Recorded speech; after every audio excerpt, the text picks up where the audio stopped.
हाँ माँ जी बोलिए, क्या काम था जो इतनी जल्दी जल्दी बुलाया मुझे?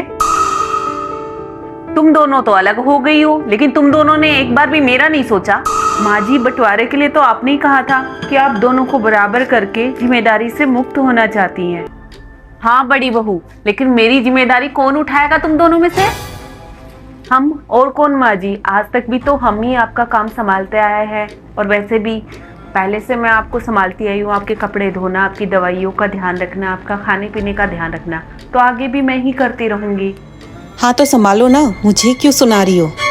मैं दोनों बहुओं के साथ रहना चाहती हूँ, इसीलिए मैंने फैसला किया है कि हाँ माँ जी, जैसा आपको ठीक लगे। घर तो पास है ही, तो मैंने सोचा है कि सुबह का खाना छोटी बहू के पास और शाम का खाना बड़ी बहू के पास खाया करूंगी अब से मैं। हाय, सुबह सुबह का खाना मैं अच्छा बनाती हूँ, उसमें मम्मी जी के 1000 नखरे रहेंगे। मैं ये नहीं खाऊंगी, वो नहीं खाऊंगी। अब क्या करूँ मैं इनसे बचने के लिए? माँ जी इतना मत सोचिए, सिर्फ अलग हम दोनों हुई हैं, आपके लिए हम दोनों एक जैसी है। आपका जिधर दिल करे उधर खाना खा लीजिएगा। इसमें तो साफ साफ पता चल रहा है कि तुम दोनों में से कोई भी मेरी जिम्मेदारी नहीं उठाना चाहता। नहीं नहीं माँ जी, मेरा वो मतलब नहीं था, आप गलत ले रही हैं। सुबह सुबह बच्चों का टिफिन बनाने में तू व्यस्त रहती है, इसीलिए मैंने सोचा है कि सुबह का खाना मैं छोटी बहू के पास खा लिया करूंगी, और सुबह की चाय से लेके दोपहर तक का खाना मैं छोटी बहू के यहाँ किया करूंगी। मतलब सुबह सुबह चाय, फिर नाश्ता, फिर खाना? हे भगवान, कैसे बचूं इन सब से? मना ही कर देती हूँ मैं सुबह के लिए। माँ जी मैं एक बात बोलना चाहती हूँ कि आप है ना शाम का खाना मेरे यहाँ खा लीजिएगा। आपको तो पता ही है मेरी कितनी साफ सफाई रखने की आदत है, मैं थोड़ा साफ सुथरा काम करती हूँ, इसलिए मेरे को टाइम लग जाता है। तो आप आराम से शाम का खाना मेरे यहाँ खाना। हाँ छोटी बहू, बात तो तू सही कह रही है। हाँ, तू थोड़ा ढंग से साफ सफाई करके काम करती है तो टाइम तो लग ही जाता है। कोई बात नहीं, मैं सुबह का खाना बड़ी बहू के पास खा लूँगी।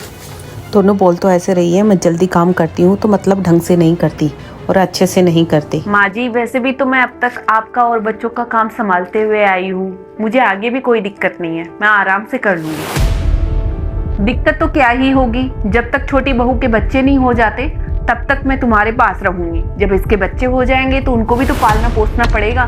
तेरे तो पाल दिए, अभी इसके बच्चों को भी तो संभालना है। हाँ माँ जी। आखिरकार घूम फिर के बच्चों का ताना मार ही दिया। ये औरत कभी नहीं सुधरने वाली। हाँ माँ जी। क्या हाँ माँ जी, वैसे भी तुझे तो मेरे से छुटकारा चाहिए, बहाना चाहिए था मेरे से छुट्टी पाने का। अब तेरे तो मजे हो जाएंगे जब मैं इसकी तरफ चली जाऊंगी, तो तू तो ऐसो आराम से जिएगी।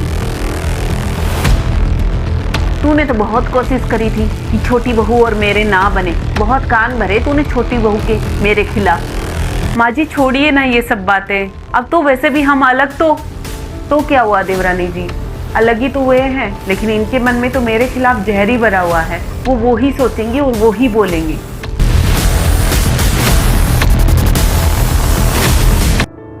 माँ जी क्यों आप जेठानी जी को इतना सुनाती है? मेरी मानो तो दोनों टाइम का खाना उन्हीं के पास खाना आप। वो बेफालतू में नाराज हो जाएंगी। नाराज होती है तो होए, लाख बार नाराज होए, मैं मनाने नहीं जाऊंगी, मेरे कोई फर्क नहीं पड़ता। मेरे फर्क पड़ता है माँ जी।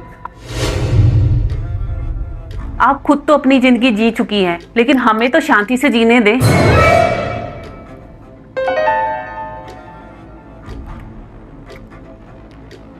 ऐसे तो बड़ी बहू ने कभी उल्टे जवाब नहीं दिए जैसे छोटी बहू ने दिया, और छोटी बहू ने तो दोनों टाइम का ही खाना खाने से मना भी कर दिया। अब क्या करूं? पर बड़ी बहू बहुत शातिर है, मुंह पे मीठा बोलती है और अंदर ही अंदर जहर घोलती है। छोटी बहू जैसी है वैसी कम से कम दिखाती तो है। ये बड़ी बहू तो हमेशा ढोंगी रसी रहती है, मुंह पे मीठी, पीठ पीछे छुरी घोंपती है।